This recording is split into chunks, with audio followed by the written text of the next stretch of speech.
अब हम डिस्कस करेंगे रदरफोर्ड मॉडल का ही ये पार्ट है, distance of closest approach. Distance of closest approach, इसके द्वारा ही साइज ऑफ न्यूक्लियस यानी radius of nucleus find out की गई थी। आपको जैसे पता है कि रेडियस वो साइज ऑफ एटम कितना होता है 10⁻⁻10 मीटर। अब आप यहाँ पाएंगे कि radius of nucleus, size of nucleus क्या होता है 10⁻⁻15 मीटर। ये न्यूमेरिकल से एक्सप्लेन होगा आपका। अब आप देखिए, आपको ये एक डायग्राम दिखाई दे रहा है। इसमें आप देख रहे हैं सेंटर में कि एटॉमिक न्यूक्लियस दिखाई दे रहा है। इस एटॉमिक न्यूक्लियस के आप चारों तरफ देखेंगे बहुत सारे, सबसे ऊपर वाली line, most of the particle straight निकल गए हैं लेस देन 90 डिग्री। कुछ पार्टिकल स्कैटर्ड हुए हैं लेस देन 90 डिग्री, कुछ तो बगैर स्कैटर्ड हुए निकल गए, कुछ लेस देन 90 डिग्री और कुछ ग्रेटर देन 90 डिग्री आपको रिफ्लेक्ट होते दिखाई दे रहे हैं। ऐसे ही नीचे की तरफ है। अब आप देखिए बीच में सेंटर में एक अल्फा पार्टिकल आ रहा है, इंसिडेंट अल्फा पार्टिकल। अब अल्फा पार्टिकल भी पॉजिटिव है, वो रिट्रेस हो गया, रिफ्लेक्ट कर दिया। तो आपको पता है पॉजिटिव पॉजिटिव को क्या कर सकता है, रिपेल कर सकता है। अब मुझे एक चीज़ बताइए, क्या एक पॉजिटिव पॉजिटिव को टच कर सकता है? कभी भी नहीं टच कर सकता। हाँ, वो दूर से अल्फा पार्टिकल आ रहा है तो उसकी काइनेटिक एनर्जी है, धीरे धीरे धीरे धीरे रिपल्शन की वजह से उसकी काइनेटिक एनर्जी यानी उसकी स्पीड क्या होती जाएगी, डिक्रीज होती जाएगी। तो आप क्या कह सकते हैं, काइनेटिक एनर्जी किस में चेंज होती जाएगी, पोटेंशियल एनर्जी में। काइनेटिक एनर्जी किस में चेंज होती जाएगी, पोटेंशियल एनर्जी। तो जब अल्फा पार्टिकल आ रहा है तो उसके अंदर काइनेटिक एनर्जी है, लेकिन आपने देखा कि वो 180 डिग्री से वापस चले जाता है, तो उसकी काइनेटिक एनर्जी धीरे धीरे डिक्रीज होती है और किस में कन्वर्ट हो जाती है, पोटेंशियल एनर्जी में। तो न्यूक्लियस एक सर्टेन डिस्टेंस पर आकर सारी की सारी काइनेटिक एनर्जी पोटेंशियल एनर्जी में चेंज हो जाती है। उस डिस्टेंस को क्या बोलते हैं, डिस्टेंस ऑफ क्लोजेस्ट अप्रोच। तो आपको याद रखना है डिस्टेंस ऑफ क्लोजेस्ट अप्रोच क्या होता है अल्फा पार्टिकल का, वो डिस्टेंस जहाँ पर आने के बाद अल्फा पार्टिकल्स की whole kinetic energy is converted into potential energy, उसको क्या बोलते हैं, डिस्टेंस ऑफ क्लोजेस्ट अप्रोच। अब हम वही निकालेंगे डिस्टेंस ऑफ क्लोजेस्ट अप्रोच का फॉर्मूला। अब देखिए, let a alpha particle with initial kinetic energy is directed towards the center of the nucleus of an atom. Due to the force of repulsion between alpha particles and atomic nucleus, the kinetic energy of alpha particle goes on decreasing, and in turn its electrical potential energy goes on increasing। जैसे मैंने बताया था, kinetic energy decrease होगी, potential energy क्या होगी, increase. At a certain distance, जो आपने अभी डायग्राम में भी देखा R0 from the nucleus, the kinetic energy of alpha particles क्या बन जाएगी, 0। Now this alpha particle is repelled by the nucleus, so retrace its path by turning through an angle of 180 degree. तो अब यहाँ से आपको डिस्टेंस ऑफ क्लोजेस्ट अप्रोच की definition समझ में आई। So the distance up to which an alpha particle can reach near the nucleus is called distance of closest approach. अब हम डिस्टेंस ऑफ क्लोजेस्ट अप्रोच का फॉर्मूला ड्राइव करेंगे। अब देखिए, अब हम ये फॉर्मूला ड्राइव कर रहे हैं। आप सबको पता है now charge on alpha particle क्या होता है, 2e, twice of electrons. Charge on nucleus हमने Ze मान लिया। हालांकि आपको पता है Z जो है वो गोल्ड फॉयल है, दूसरा जो पार्ट है, और Z जो गोल्ड फॉयल का एटॉमिक नंबर क्या होता है, 79 होता है। तो बेटा इसमें जो रिपल्शन हो रहा है वो किसके बीच में हो रहा है, गोल्ड फॉयल यानी न्यूक्लियस के बीच में और अल्फा पार्टिकल।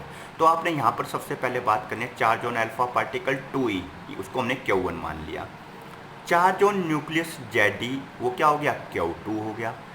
अब इसके बारे में आप देखिए electric potential energy. Electric potential energy का आपको मैंने पहले यूनिट फर्स्ट के सी पार्ट में बताया था, 1/4 pi epsilon not Q1 Q2 अपन में R0 होता है। R0 क्या है, distance of closest path between alpha particles and gold foil. तो आपने यहाँ पर वैल्यू पुट कर दी, 1/4 pi epsilon not 2e Ze अपन में R0। इक्वेशन नंबर 1 आ गई, क्लियर। सेकंड बहुत आसान आर्टिकल है ये, derivation. Kinetic energy of alpha particle E equal to क्या हो गया, हाफ mv² हो गया।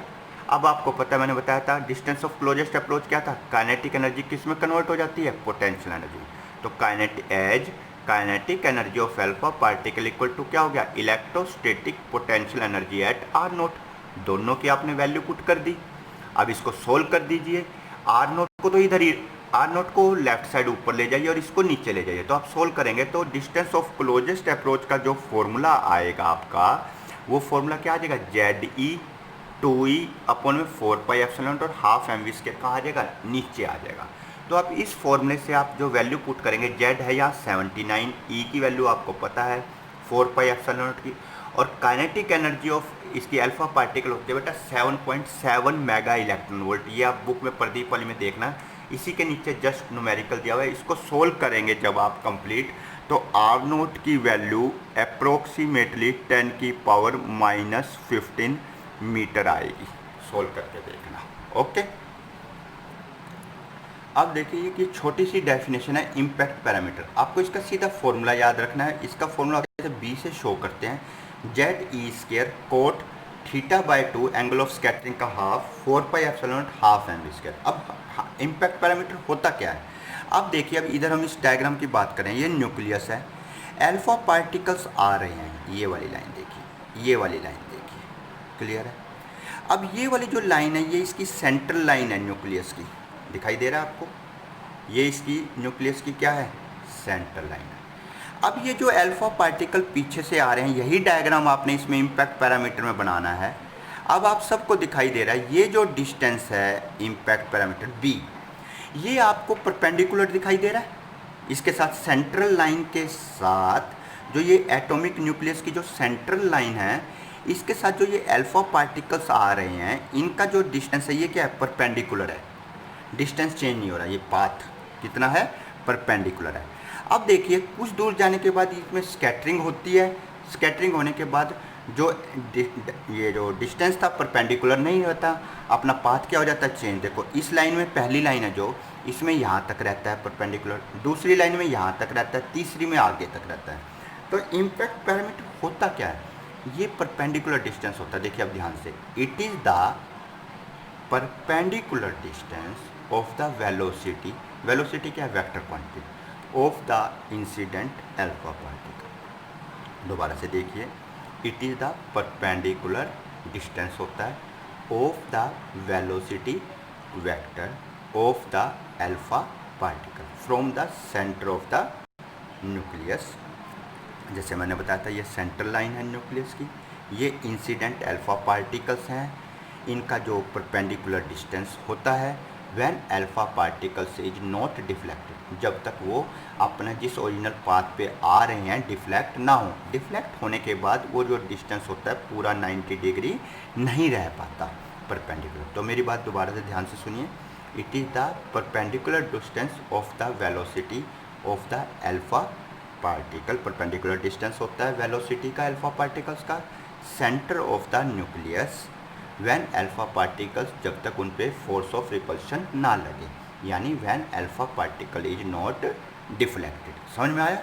जो मैं अभी आपको बता रहा हूँ, ये सेंट्रल लाइन है, ये अल्फा पार्टिकल्स हैं, इनके बीच का ये डिस्टेंस देखिए 90 डिग्री एंगल बन रहा है। जब तक 90 डिग्री बनेगा, जब तक वो डिफ्लेक्ट नहीं होंगे, वहाँ तक के डिस्टेंस को क्या कहा जाएगा, ये इम्पैक्ट पैरामीटर। दोबारा रिपीट कर देते हैं, it is the perpendicular distance of velocity vector of the incident alpha particle from the center of the nucleus when alpha particles is not deflected, it is denoted by B। और आपको ये formula direct याद रखना है किसी numerical के लिए आ जाए तो। आगे हम न्यूमेरिकल्स भी बताएंगे 1 by 1 जो इसमें नोट्स के अंदर हैं, फिर उनको देखकर आपने बुक के न्यूमेरिकल्स को ट्राई करना है। अब देखिए, रदरफोर्ड एटॉमिक मॉडल से उसने क्या कंक्लूजन बनाया।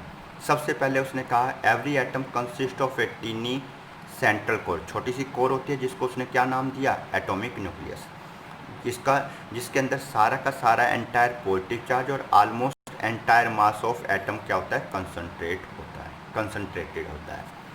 उन्हें क्या कहा, the size of the nucleus कितना होता है, 10 की power -10 metre, which is very small as compare to the size of atom which is of the order of 10 की power -10 metre.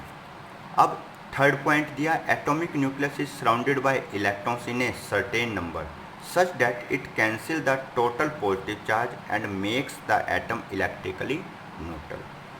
Electrons revolves around the nucleus in certain orbits. अब लेकिन इसमें कुछ limitations भी रह गई जो आपने 11th के अंदर बोर्स मॉडल में भी पढ़ा था। तो लिमिटेशंस क्या है आपको पता है, कोई भी इलेक्ट्रॉन्स लगातार ऑर्बिट्स में रिवॉल्व करता रहेगा तो वो इलेक्ट्रोमैग्नेटिक रेडिएशन एमिट करेगा, एनर्जी रिलीज करेगा। एनर्जी रिलीज होगी तो वो हायर ऑर्बिट से कहाँ आ जाएगा, लोअर ऑर्बिट में। लोअर ऑर्बिट से कहाँ आ जाएगा, और लोअर में, और एक स्टेज आएगी वो किस पे फॉल हो जाएगा, न्यूक्लियस के अंदर। आपने ये पढ़ा भी हुआ है। देखो इन दिस मॉडल, जो इसकी लिमिटेशंस है रदरफोर्ड की, in this model electron is revolving around the nucleus and is constantly, लगातार experiences a centripetal force, centre की तरफ न्यूक्लियस इलेक्ट्रॉन्स को अट्रैक्ट करता है। So the electrons has an accelerated motion. Now due to classical electromagnetic theory the electron must radiate energy in the form of electromagnetic waves. As the revolving electron loses energy continuously, it must move in spiral path and inwards, अंदर की तरफ आता रहता है, यानी higher orbit से कहाँ आता है, लोअर ऑर्बिट में, और आखिरी में इवेंचुअली, मतलब आखिरी में fall into the nucleus. And as matter is stable we can not expect the atom to collapse. जैसा कि हम बताते हैं एटम क्या स्टेबल है, तो इस वजह से क्या होगा, एक टाइम आएगा इलेक्ट्रॉन्स कहाँ फॉल हो जाएगा, न्यूक्लियस के अंदर। इसका मतलब एटम स्टेबल नहीं है। तो and as a matter is stable, जैसे कि ये एटम स्टेबल होता है रदरफोर्ड ने कहा, लेकिन हम इस तरह से एक्सपेक्ट नहीं कर सकते कि एटम क्या हो जाए, कोलैप्स हो जाए, ख़त्म हो जाए। ओके, तो इन सब की जो लिमिटेशन थी, इनका रिजोल्यूशंस, हल, सॉल्यूशन जो किया गया, जो आपने 11th में पढ़ा है बोर्स मॉडल्स में, जो इसके बाद नेक्स्ट स्टार्ट करेंगे Bohr's model of hydrogen atom.